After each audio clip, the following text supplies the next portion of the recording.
in the squadron. They called him Bullets, but we call him Greg Kelly. Greg Kelly is on the air on the Red Apple Podcast Network. You got this footage of Kamala Harris saying Donald Trump is fear-mongering. There's no way terrorists are invading America. Right now, Alejandra Mayorkas, the Department of Homeland Security Secretary, is on Capitol Hill admitting that there are hundreds of people on the terror watch list who are in America, and they got in illegally via the southern border. How about that one? Okay. I am no longer worried. We have to work our asses off in this election and get the word out. And, those people in New Jersey, I told you, make some videos, make it happen. New Jersey is very, very winnable for Trump. But it's hard to be afraid of somebody like Kamala. We have that thing where she's all woke. It's funny. They accuse us of what is woke? No one actually talks about woke. I've heard this, right? That we are just kind of making woke up. Woke is politically correct hip, by the way. Absurd stuff. Like the tampons in the bathroom for boys. Listen to Kamala. Go ahead. We have to stay woke. Everybody needs to be woke. And you can talk about if you're the wokest or woker, but just stay more woke than less woke. Yeah. Wow. She's all into woke, isn't she? I remember Trump at a rally. If you go woke, you get demented and you lose everything you have. And it's once again, he's always right. People still coming in. Ooh, we have to get to this too. In addition to the Walz stuff, this little gem was somehow missed a couple of months ago. It's Jamie Raskin, that nasty guy, congressman from Maryland, Democrat. And listen to his little plan. Trump is probably going to get more votes, right, on Election Day, i.e. he's going to win the election. Well, did you know the Democrats they have a plan for that? Yeah, they do. He said it out loud. Listen to this.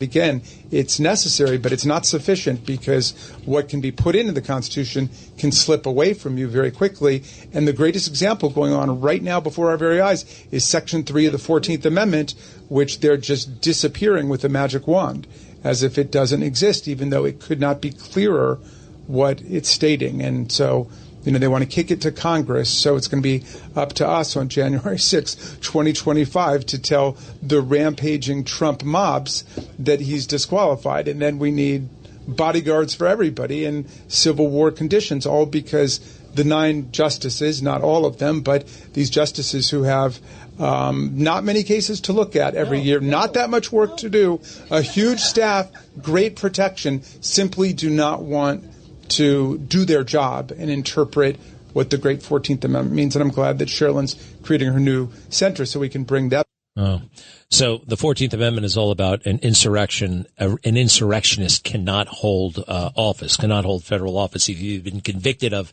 insurrection. Well, number one, obviously President Trump has been convicted of insurrection.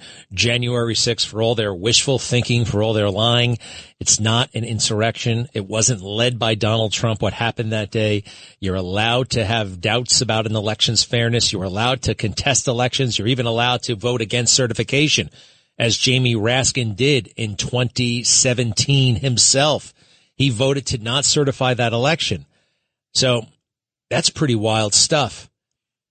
And when Liz Cheney and Nancy Pelosi, as she said last night, they don't say we're going to beat Donald Trump. They say he cannot be president, which makes me very, very, very apprehensive. He cannot be. He will not be.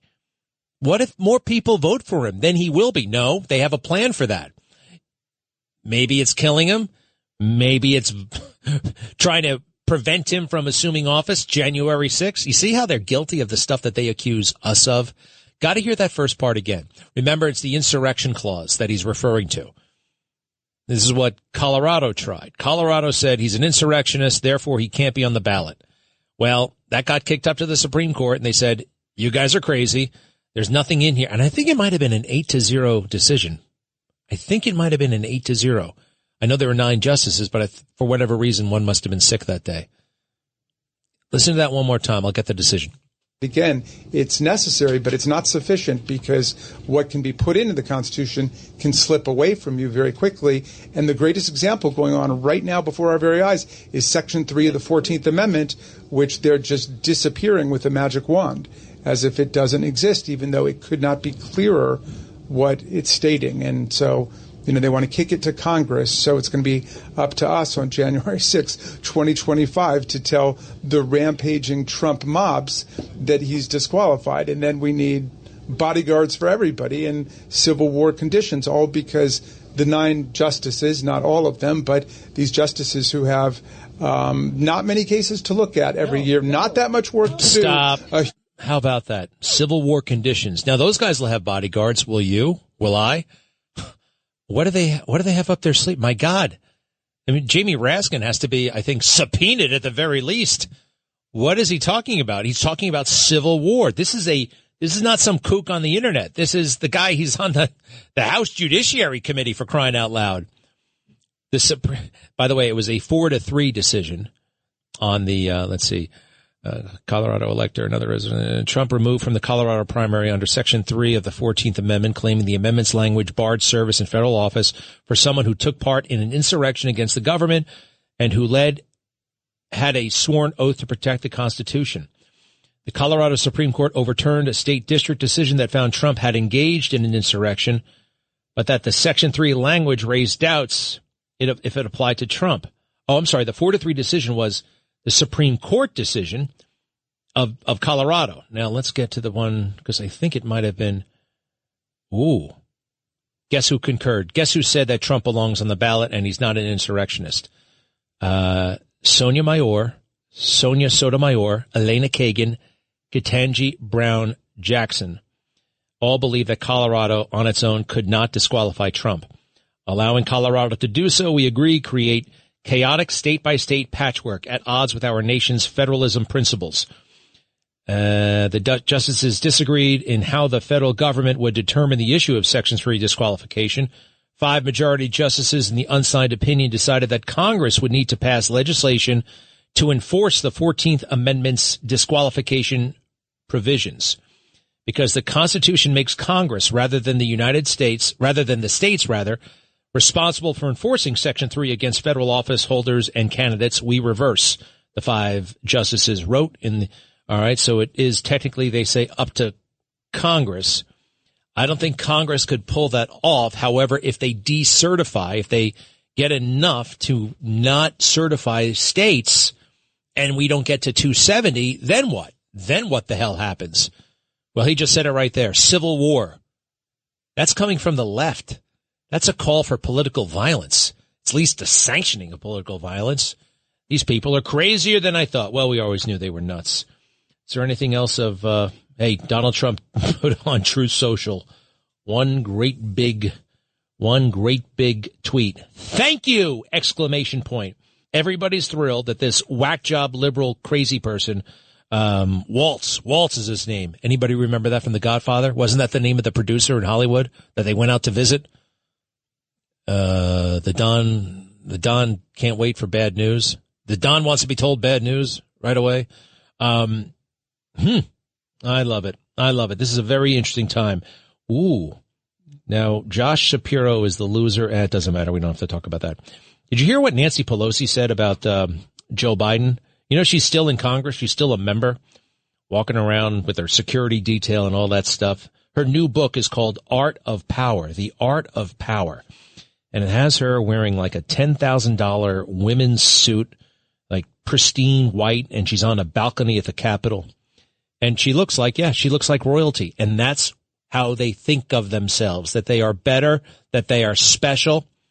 She went from $500,000 net worth to $200 million net worth, all because of the job that the people gave her. It's not about public service. It's about power. Yeah. Cut 16. Top of his game. Such a consequential president of the United States, a Mount Rushmore kind of president of the United States. Want to know what comes next. That he belongs up there on Mount Rushmore. Lincoln and Joe Biden. But you got Teddy Roosevelt up there, and he's wonderful. I don't say take him down, but you can add Biden. Wow, huh? That's oddball. This might be, this is very sly. Listen to this, cut 17. Please tell us what you told President Biden to persuade him to step aside. Well, I've never shared any conversations with the President of the United States publicly, no. It's said that he's furious at you. Is he? Well, he knows that I love him very much. I understand that you don't want to own this, but it is so well reported that you were the leader of a pressure campaign. No, I wasn't a leader of any pressure party. Well, let me say things that I didn't do. I didn't call one person. I did not call one person. I could always say to him, I never called anybody. Did you text anybody? Did you drive over to their house and talk to them? Did you drive over to Obama's house? You little, you think you can fool us? You think you can fool a Corleone or a Kelly?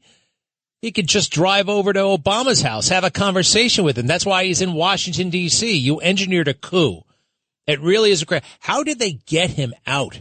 How did it go from God Almighty himself? It would take God Almighty himself, or it took that broken down drunk to just go in there and threaten him. I think they threatened him with criminal prosecution. They just had to show him something. If I have this $200,000 check from James Biden to him, right after James Biden got $400,000 from some company in the Midwest, the company has said publicly that James promised that he could do all these things for him because his brother was Joe. If I've got that check, they've got that check and a hell of a lot more. A hell of a lot more. So that's how they got him to leave. You know, to this day, he's never actually said why he's leaving. Hasn't said why. And he is one mad dude. It's interesting that you can be, you think you got it, once you become president, you got it made, right? No. He's going to leave a bitter, nasty, unhappy man. And I'm sorry, but that's exactly what he deserves. All right, back to Tim Walz. Here he is. I think he's basically admitting to being a socialist. He actually says out loud, socialism, you might call it socialist. I call it neighborly. D.C. Drano, he wants open borders, gun control, driver's licenses for illegal aliens, and allows BLM rioters to burn down cities. He is everything our history textbooks warned us about. Go. But we can get out there, reach out, make the case. And for one thing, don't ever shy away from our progressive values. One person's socialism is another person's neighborliness. Socialism, neighborliness. What kind of neighborhood? Has he ever been to the Soviet Union? Before it collapsed?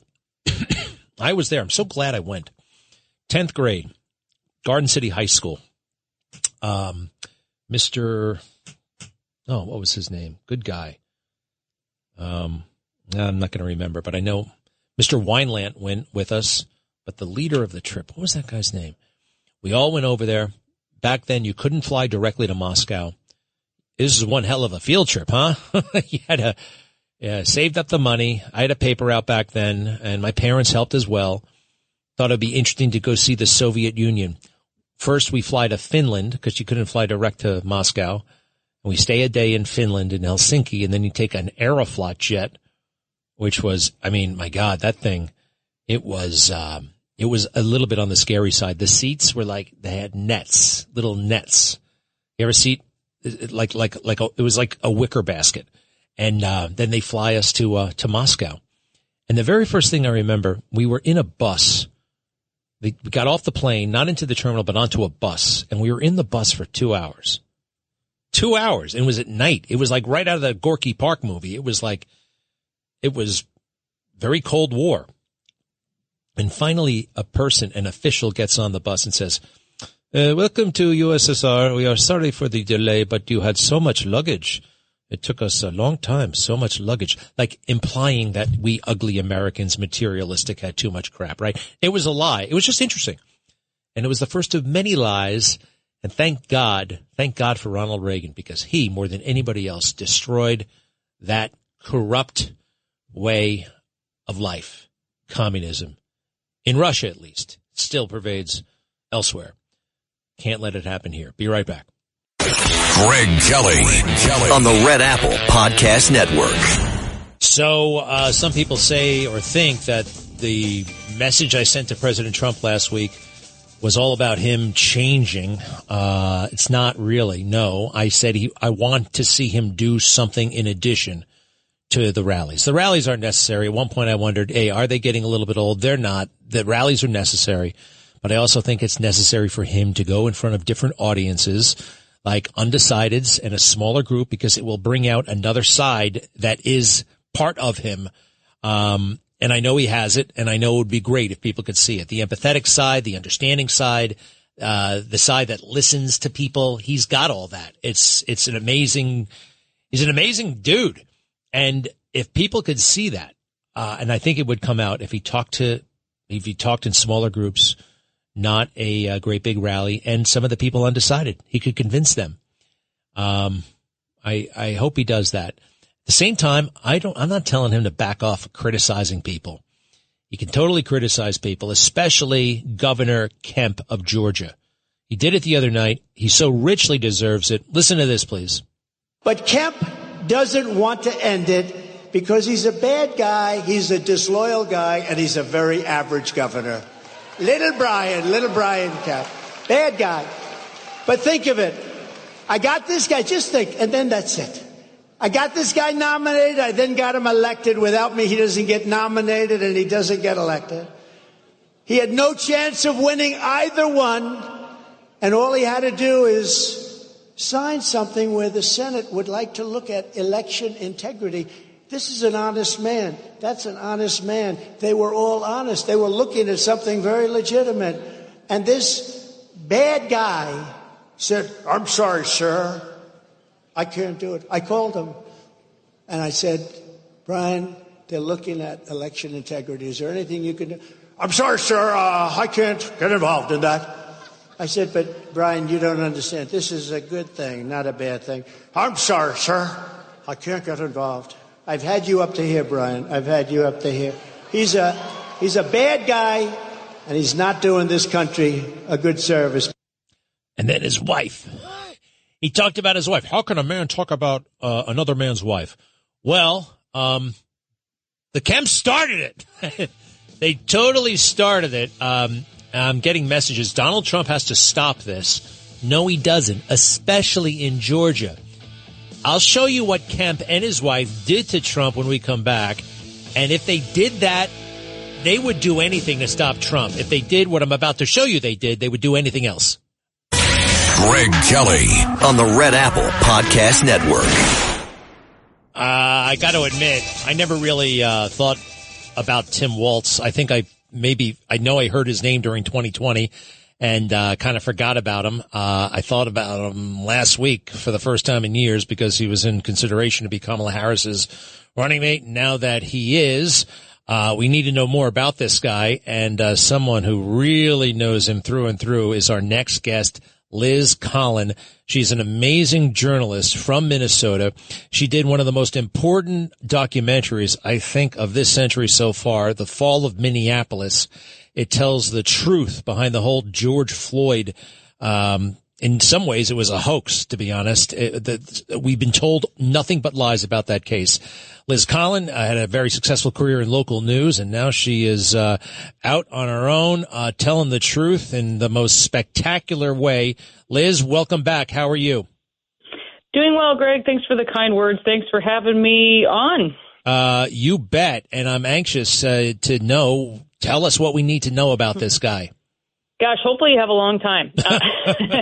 I'm going to be honest. There's a long list, and we've been reporting on it for quite some time, for years at Alpha News. I encourage people to follow us, ALPHA News MN on X, MN for Minnesota. But we have a long thread about who is Tim Walz. But yeah, so much of it, I think, came to light in the fall of Minneapolis. He helped to push these dangerous and divisive narratives and keep us from evidence. There was so much more to that story, but instead of telling the truth, he, talked about how protesters, they were righteous and encouraged them to go out, withheld the National Guard from responding for days. And in the wake, 1,500 businesses either damaged or destroyed in Minneapolis. You have a police force down nearly 50% in Minneapolis, $500 million in damage, and I'm not sure when that city recovers. And this is, 4+ years ago at this point. Not only that, I mean, this is the most extreme ticket in our history with Kamala Harris. I think they went ahead and picked him because he is not known on a national level. But we have the most extreme abortion laws in the country in Minnesota now under his watch. We're a trans refuge state, so children can come here if their children refuse to give them, so-called gender affirming care. They can come to Minnesota basically without their parents and transition here. The largest COVID pandemic fraud happened on his watch, nearly it's $250 million, that fraud, but now another $250 million and more fraud has come to light. So much of this, we had a $1 billion surplus that was swindled by things that he did at the legislative session this last go round. But I think the honeymoon perhaps will not last too long when a lot of these things come to light about really who Governor Walz is. Wow. Sounds like he's perfect for Kamala in many ways. Let me ask you this. Was he always this crazy? He was in Congress for like 10 years. Before he became governor in 2018, did he have a reputation as a liberal lunatic back then, or was he just No, that's what's been interesting about him. He actually fled Nebraska after getting fired from his teaching position for getting a DUI and then lying to police about what took place, going nearly 100 miles an hour. There's a long story about all that. So he came back to Minnesota, where his wife is from. He's not from here. He's going to be portrayed as, that he is and whatnot. But even the district that he represented in Congress did not vote for him for governor because they saw how he was changing, just depending on which way the wind was blowing at the time. There's quite an extensive story, and I think you guys will get into it on Newsmax as well, about a stolen valor, situation that involves Governor Walz. He was using the fact that he was a command sergeant major. He was saying in the National Guard where he served, but in fact he wasn't. He left his unit right before they deployed to Iraq back in 2005, left his unit to run for Congress, but instead of being honest that he retired as an E8 Master Sergeant, in his literature and such, he was saying that he was a Command Sergeant Major. Well, the man who was actually moved up into that position, Command Sergeant Major Tom Behrens is his name, was pretty upset for years and was trying to get the media's attention on this, saying this guy is lying about his military rank, and everybody's letting him get away with it. So we've done some reporting about that as well. But there's certainly a long list of lies. He's known as a very thin-skinned person. And doesn't do a lot of one-on-one interviews anymore. He's kind of alienated himself a bit in the media market. But yeah, there's a lot of material when it comes to this guy, no doubt. Wow. And the thing about Iraq, tell us more about this thing. He was in the National Guard for like 20 plus years, and just before they deploy to Iraq, he gets out. He quits. And we believe that was because, well, he didn't want to go to Iraq. But, his unit was going, but he did not want to go. Is that right? Yeah, I mean, it seems to be that that's the case. He ran for Congress instead. This is about a 6-week period that all of a sudden he retires and leaves his unit. But he was the highest non-commissioned officer in that unit. So, what kind of message does that send? And that's what Command Sergeant Major Behrens has discussed with me at length in some interviews. Just what kind of leader does that? What kind of leader leaves his, guys before they're ready to go? And that hasn't sat well in the years since. But also, using that title under false pretenses, I think says a lot as well. Can you tell us more about the? He was a teacher in Nebraska. He gets a DUI and gets fired. This happened in the mid-'90s. Did he have a drinking problem, and that is why he got fired? Yeah, there were some lies that I think were documented. We have his mugshot from back then and the police report that we requested, and we put this in the news when he was running for governor the last time around. Of course, it was all but ignored. The media here, Greg, in Minnesota is really quite something. They were running the top 10 Walz dad jokes yesterday. his tater tot hot dish recipe. It's really insane. So we're trying to get at the actual factual information when it comes to him. But yeah, he lied to the cops during that DUI arrest, that he was deaf in one ear and didn't understand what the officer was telling him. There's some just very telling details in that report. So I encourage people to look up that story on Alpha News. Actually, do us a favor. If you could give us the Alpha News Twitter handle again, where we can go and get this stuff. Yeah, absolutely. There's a long thread we put, who is Tim Walz? We put that together. You'll find it at the top of our timeline there, but it's at Alpha News MN. So ALPHA News MN for Minnesota. So Alpha News MN. But there's a lot. And that's going to be, where you find it, because a lot of the media in Minnesota just stays silent. It's funny, these governors, I've noticed lately, quite frankly, you're not working on this story, but Governor Kemp and some of the others, it goes to their head. You're a governor and you get a mansion often and you get the state troopers and, you become like a mini head of state, like head of a country. And I think it goes to their head. His wife was saying kind of outlandish things about Black Lives Matter. And does she have a reputation for anything? Yeah, I think that, she does lay pretty low, but when she does do interviews, they are quite telling. I was looking, again, at some things she was saying in the wake of the riots back then, and she talked about how she left the windows of the governor's mansion open during the rioting because she could smell burned tires, and she thought that was just really a mark of the movement and kind of inspiring. I know his daughter... it's documented that his daughter was giving out, locations and information during the riots of the National Guard soldiers and whatnot. Another story that Alpha News covered. But this is a far left family. I mean, there's no doubt about that. In fact, they sold their homes. They're living in the governor's mansion now, but it was pretty well known that he had no plans to be sticking around Minnesota. After in many ways helping to destroy it in a few years. That's certainly how a lot of voters around Minnesota feel. This is not, it's portrayed as a very blue state and whatnot. There's a couple blue dots on the map, but it's a very central, Republican state, I would say, kind of central moderate people.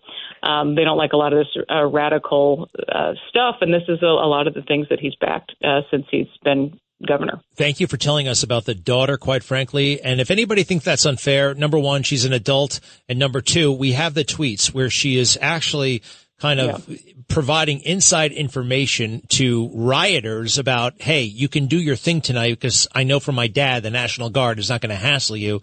It's crazy. It's possibly criminal. Hey, can you give us an update on the aftermath of your amazing film, The Fall of Minneapolis? In that film, you tell the truth about George Floyd, what really happened that day, the immense political pressure. Basically, everything everybody thinks they know about that case is wrong. And I'm going to say it right now. The cops were innocent of what they were accused. It's an incredible story, and it needs to be seen. What was the practical outcome of that film? Are the wheels of justice kind of moving faster for those guys? I wish I had better news on that front. Thank you for being an early supporter of the documentary. I certainly appreciate that to this day. It's been, about 8-9 months since it's been out, and I think nearly 10 million people have watched it. So it's been amazing, a reminder that people care about the truth, but I think many people also wish that it would just go away. On the other side, I will say many people have said, this opened my eyes and I shouldn't have, I'm kind of frustrated at myself for believing these lies. But I will say, even with Governor Walz, I tried for months. I had a book out first called They're Lying, The Media of the Left and the Death of George Floyd. Governor Walz plays a part in that as well. But I tried for months to get him to agree to an interview for the book. I tried again for months to get him to agree to an interview for the documentary. But there's a reason, I think, that he has stayed silent on all of this. And then our press, of course, never asks him any questions about that. He is known for being very thin-skinned, so I think it's going to be interesting how he handles this national spotlight. I know of reporters that have been pulled aside after asking him, non-flattering questions at press conferences and basically been reminded to get in line. I know of businesses that have said that he's not welcome to eat there and whatnot when his entourage has kind of called ahead. And one I know was then put up for a state audit shortly after saying no, he wasn't allowed to eat there. The state came in to audit all of their books shortly thereafter. So these are the kind of things that he's known for around the state because he does not like people criticizing him. Everybody should go to @AlphaNewsMN, and Alpha is spelled ALPHA, @AlphaNewsMN, alphanews.org as well. Liz Collin, we so appreciate it. Your work is so important, and we'll be talking to you soon, okay? I appreciate it, Greg. Thank you so much for having me on. You bet. Take care now. It is amazing. The Fall of Minneapolis, you can see that movie. Just Google it. It's easy to find. And it's shocking, what really happened that day. I'll tell you right now, Derek Chauvin did not kill that guy. He did not kill that guy. And the other officers are innocent as well. George Floyd had enough fentanyl in him to kill 4 men. All right. He, we believe, actually ingested pills on purpose as he was being arrested to induce a reaction on his part that would have him sent to the hospital instead of jail. The officers, and this is always overlooked, were trying to help him because he was having such a panic attack. He didn't want to stay in the back of the police car, so they put him on the ground. Now you say, well, what about the knee on the neck? The knee wasn't on the neck. You can go back to the trial transcripts. They admitted it. The knee wasn't on the neck. The knee was actually on the shoulder. And that maneuver was authorized by the Minneapolis Police Department. It's right there in their training manual. It's right there. Yet, the video, people saw what they wanted to see or what they were told to see. The classic rush to judgment. Great big mob around that guy's house. And I think all of those officers are in jail, and it's unfair and it's wrong. And I don't care. I know to this day, people say, shut up right now. Shut up. You can't talk about that. I have been shut down in so many places. I've walked out of houses. One, I was asked to leave. That's fine. I'll show my way. I'll show my own way out. Thank you very much. It doesn't matter. It doesn't matter. I don't go looking for fights, but I am not going to lie or not tell the truth. I'm not going to be obnoxious either I'm not obnoxious about it. But if somebody tries to shut me down, say, you can't say that, you're in my house, well, I don't want to be in that house. This has happened actually twice. I'll get the hell out. It's bad enough I got to worry about big tech hassling me and lawyers and all this kind of crap, all these fake lawsuits. You know what I mean? But anyway. All right, I'll be right back. Greg Kelly on the Red Apple Podcast Network. Speaking of the Georgia primary, who did you vote for? In the Georgia primary, I didn't vote for anybody. I voted, but I didn't vote for anybody. The race was already over when the primary got here. But you didn't vote for Donald Trump? I didn't vote for anybody. Why not? Because the race is over with. Wow. That's pretty interesting. Yeah, well, I wanted to go vote. I always try to go vote and, play a part in it. But look, at that point, it didn't really matter. I've said for a long time, as you know, I'm going to support the ticket. That's what I'm doing now. And we have a lot of races on the ballot here in Georgia, not just the presidential race. We got a lot of my friends and partners in the General Assembly, and I'm focused on holding our majorities and making sure we turn out the vote for the whole ticket. Shut this Bubba off. I lived in the South. I actually find the Southern accent rather pleasant, but I can't stand it on that guy. That's Governor Kemp. Governor Kemp, how dare you? Just a couple of months ago, he said, I didn't vote for Donald Trump. No, I won't vote, but I don't vote for him. What the hell he's already the nominee. Keep your mouth shut, you jerk. You're helping Biden with this stuff. You want to help Biden and Kamala and the rest, and now this Walz guy. How dare you? And then his silly wife. Sorry, I don't like to But she's another one of these governor's wives who thinks that they're like the Princess of Wales. Can I play that governor's wife? Marty is her name, right? We got that? 3, 2, 1. This is the so-called First Lady of Georgia. 3, 2, 1, 0. That's okay. Georgia is considered a model for the nation in the fight against human trafficking. First Lady Marty Kemp is credited with helping lead the way with the governor signing 8 anti-human trafficking bills into law, and a 9th one is expected to be signed into law later this month. Channel 2's Karen Greer sat down with the First Lady to talk about why it is so important to help the victims and also go after the traffickers. She also talked about the upcoming presidential election and who she may vote for in November. We're coming up on an election. You feel comfortable voting for President Trump? We've got a long way going. I would probably write Brian Kemp's name in.